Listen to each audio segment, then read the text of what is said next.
নমস্কার, press live sky নিউজে আপনাদেরকে জানাই স্বাগত। রাজ্য বিজেপির সাধারণ সম্পাদক দীপাঞ্জন গুহ, রাজ্য বিজেপির মুখপাত্র কেয়া ঘোষ, হুগলি জেলা সভাপতি গৌতম চট্টোপাধ্যায় সহ বিশিষ্টজনের উপস্থিতিতে আজ চুঁচুড়ায় জবাব চায় চুঁচুড়া শীর্ষক চার্জশিট প্রকাশ অনুষ্ঠান অনুষ্ঠিত হলো। দেখুন একটি বিশেষ রিপোর্ট। 3 বারের বিধায়ক হয়েও প্রতিশ্রুতি রাখতে পারেননি তিনি। চুঁচুড়ায় মেডিকেল কলেজ 15 বছরেও গড়তে পারেননি তিনি, অথচ তিনি প্রতিশ্রুতি দিয়েছিলেন। অথচ তার বিরুদ্ধে অভিযোগ উঠেছে ডেপুটি প্রধানকে নিয়ে তিনি সরকারি জমি দখল করে বেআইনি হোটেল নাকি তৈরি করেছেন এবং অর্থ জালিয়াতিরও অভিযোগ উঠেছে বেআইনিভাবে পুকুর ভরাট করে অবৈধ নির্মাণের ক্ষোভে ফুঁসছে চুঁচুড়ার সাধারণ মানুষ। অভিযোগ উঠেছে একটি মধুচক্র ব্যবসায় জড়িয়ে থাকার খবর ছড়িয়েছে জনরোষ। চুঁচুড়ার বিধায়ক নাকি খুবই অশালীন, মহিলা পুরকর্মী সহ বিভিন্ন মহিলাদের থেকে এরকমই অভিযোগ আসে তার বিরুদ্ধে। এই নিয়ে এবার সরব হলো বিজেপি। জবাব চায় চুঁচুড়া, চার্জশিট দেয়া হলো আজকে চুঁচুড়ার বিজেপির পক্ষ থেকে। চুঁচুড়ায় একটি প্রেস কনফারেন্সের মাধ্যমে সাংবাদিকদের হাতে সেই চার্জশিটের কপি প্রথমে তুলে দেওয়া হয়। জানা গেছে এগুলি ছড়িয়ে দেওয়া হবে বিভিন্ন এলাকায়। এই অনুষ্ঠানে উপস্থিত ছিলেন কেয়া ঘোষ সহ বিশিষ্ট নেতৃবর্গ। খবর বা বিজ্ঞাপন দিতে চাইলে প্রেস লাইভ স্কাই নিউজের সঙ্গে বিস্তারিত জানতে যোগাযোগ করুন 7059664100 এবং 9732590104 নাম্বারে। আমার মনে হয় এটা প্রহসন। তারা রাস্তায় রাতারাতি তাদের চাকরি চলে গেছে। সার্বিকভাবে এই গোটা রাজ্যে যে বেহাল দশা, আমরা গতকালই দেখলাম যে একটা ভাইরাল ভিডিও, চ্যাটার্জি হাট, সেখানে একটি বাচ্চা মেয়ে টিউশন পড়ে আসছিল, তার টিউশনের ক্লাস থেকে তারকে ওড়না ধরে টেনে শ্লীলতাহানি হচ্ছে। শিক্ষক নেই, বহু স্কুল বন্ধ হয়ে গেছে, 8,500 স্কুল প্রায় সারা রাজ্যে বন্ধ হয়ে গেছে।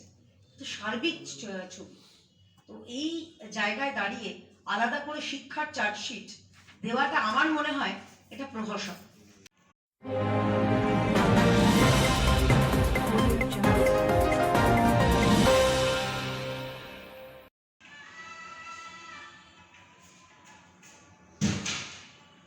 যে 3 বারের বিধায়ক হয়েও যেভাবে চুঁচুড়া বিধানসভাকে উন্নয়নের দিকে নিয়ে যাওয়ার তার কথা ছিল সেটা তিনি পারেননি।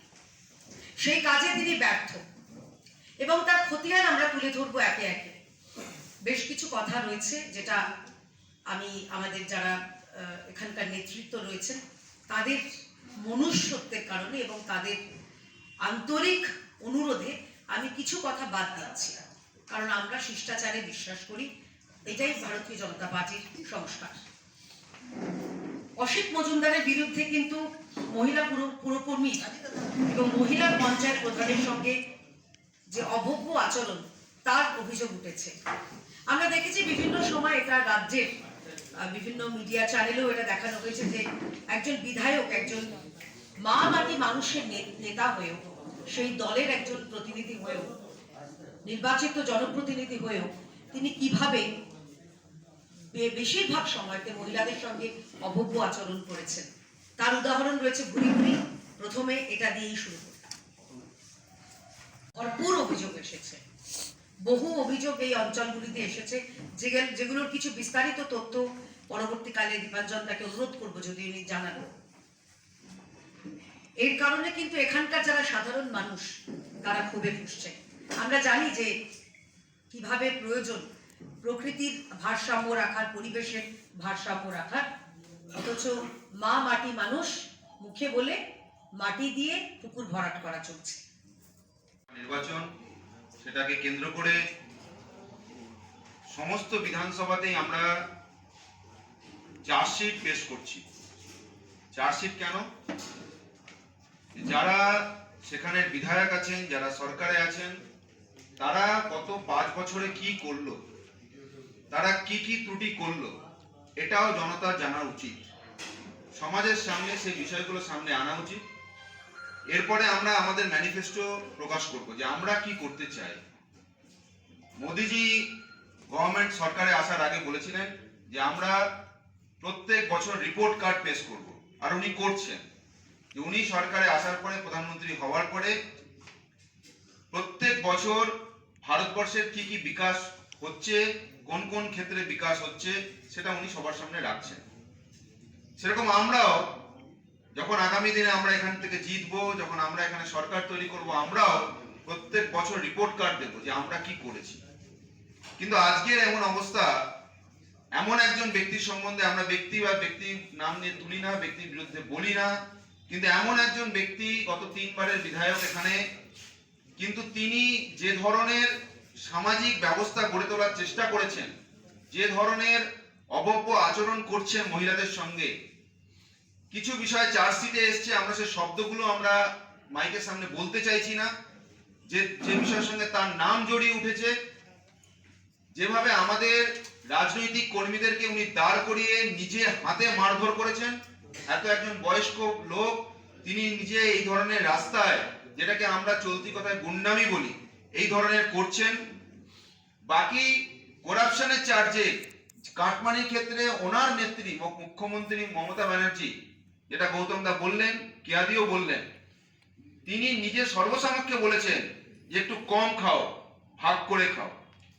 তো এক তো তার নেত্রী স্বীকার করে নিচ্ছে যে খাওয়া উচিত, ভাগ করে খাওয়া উচিত, মানে কতটা খাচ্ছে যে তার ক্ষমতার বাইরে যাচ্ছে। এই বাকি পুকুর ভরাট থেকে শুরু করে বিভিন্ন বিষয় আজকে আমরা সবার সামনে তুলে ধরছি, এবং এই চার্জশিট আপনাদের মাধ্যমে চুঁচুড়া বিধানসভার সমস্ত যে সাধারণ মানুষ, তাদের সামনে আমরা নিয়ে আসতে চাই যে তারা বিচার করুক যে তারা যাদেরকে জিতিয়ে নিয়ে এসেছিলেন, তারা তিনি আমাদের কি কি পরিষেবা দিয়েছেন। আজকে হসপিটাল ব্যবস্থা নিয়ে কেয়াদি বলেছেন যে হসপিটালের কি অবস্থা আছে, একটা সিন্ডিকেট চলছে ওখানে। হসপিটালে সাধারণ মানুষ, আমি নিজে প্রত্যেক দিন 3টে থেকে 4টে রোগী আমার কাছে রেগুলার, যাদেরকে কলকাতায় ট্রান্সফার করে বা কোথাও এইমসের ব্যবস্থা করে বা ভুবনেশ্বর বা দিল্লিতে পাঠাতে হচ্ছে। কেন? চুঁচুড়োতে হাসপাতালে ট্রিটমেন্ট হচ্ছে না। একটু সিরিয়াস হয়ে গেলে সঙ্গে সঙ্গে বলে কলকাতায় নিয়ে যান, আর সঙ্গে সঙ্গে বলেই হচ্ছে যে নাহলে অন্য জায়গায় নিয়ে যান। আর কলকাতায় স্বাস্থ্য ব্যবস্থা, মানে যদি আজকে চার্জশিট কলকাতার বিষয় নয়, সেখানেও যখন আমরা ভর্তি করতে যাই, সেখানে সিন্ডিকেট এমন ভাবে চলে যে সাধারণ মানুষ বেড পায় না, চিকিৎসা পায় না। তো মানুষের যে ন্যূনতম পরিষেবা, সেই পরিষেবা আমরা দিতে পারছি না।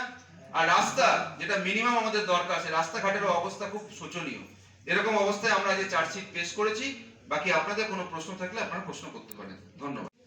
কিন্তু সেটা কি কাজে লেগেছে জনসাধারণের আমরা জানি না।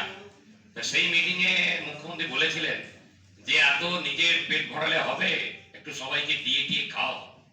একজন মুখ্যমন্ত্রী একজন বিধায়ককে বলছেন যে তিনি যে তোলা তোলে বা তিনি যে কাটমানি খান, সেটা আমরা কেউ বলিনি, বিজেপির কোনো নেতা বলেনি, স্বয়ং মুখ্যমন্ত্রী বলেছেন। এই হচ্ছে বিধায়কের গুণ। আর দ্বিতীয়ত ইদানিং আপনারা দেখতেই পাচ্ছেন, এখানকার যিনি এমপি রচনা ব্যানার্জি, তিনি তো কোনো মিটিংই তাকে ডাকেন না, পেছনে ব্যানারে পর্যন্ত তার ছবি থাকে না, সেই নিয়েও অনেক অভিযোগ। এবং মাঝে মধ্যেই দেখা যায় যে এমপি ওনার বিরুদ্ধে বলেন। সুতরাং এর মতো অবস্থায় আমি মনে করি যে এই বিধায়কের দ্বারা এই চুঁচুড়া বিধানসভায় মানুষের অন্তত উপকার করা সম্ভব না। সেই জন্যই বিধায়কের পরিবর্তন যত শীঘ্র সম্ভব তাকে প্রার্থনা করাই হচ্ছে আমাদের কাজ। তাই আমি আপনাদের মাধ্যমে সবাই জনগণের কাছে জানাতে চাই যে এই বিধায়ককে পরিবর্তন করা হোক।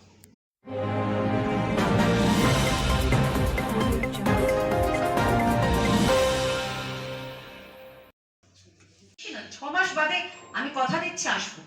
আমার পাশে আমাদের যিনি নির্বাচিত বিধায়ক থাকবেন, আমার পাশে আমাদের জেলা সভাপতিও থাকবেন। এই প্রশ্নের উত্তর 6 মাসের মধ্যে। তখন বুঝতে পারবেন এই দাদাও যেটা করলেন আর আপনি যেটা করলেন, 6 মাসের মধ্যে বুঝতে পারবেন আসল পরিবর্তন হয়েছে কিনা, তফাৎ কতটা হয়েছে।